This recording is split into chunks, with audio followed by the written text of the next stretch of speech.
The reason I became a specialty pharmacist is I have grown up with family members who have had conditions that we treat here at Lumicera. My father was diagnosed with multiple sclerosis from my birth. And so I was surrounded with this condition since I was young. Since I could remember, he was doing injections at home and teaching me how to do them at a young age. And just being surrounded by different walking devices. He had a foot brace and a back brace.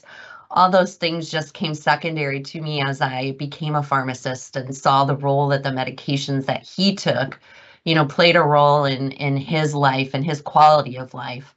And so that's one thing that, drew me to this role and also helps drive me to help patients, because I was raised with someone who was in that situation. Having that experience of growing up with those family members made me realize how important of a role it is in medication management. I grew up with medications in my household since I could remember. And so it's almost been ingrained in me, to be in that role and to be able to help patients. I enjoy this role of handling high touch, complicated medications with side effects, complicated administration instructions.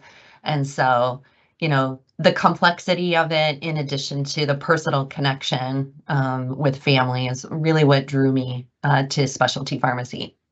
What I like the most about being a specialty pharmacist is the ability to really connect with patients and talk with them about their medications. Building that rapport with patients over different refills and starting that medication is really great. Getting that feedback that I was able to help provide information to them that they didn't have before, and be that resource to call when things happen, just really brings a lot of satisfaction to the role and being able to help those patients. Being a specialty pharmacist requires a specific skill set. We do a lot of telephonic consults with patients, so being able to ask the right questions and make them feel comfortable over the phone, to really get to the core problem. Asking those questions for, adherence, compliance, administration issues. It's a much more complex job than, a lot may think it is. And these patients often have more than one condition that they're struggling with. So having a broad knowledge base of pharmaceutical medications is important. So sometimes I think that those are some of the things that people may not realize.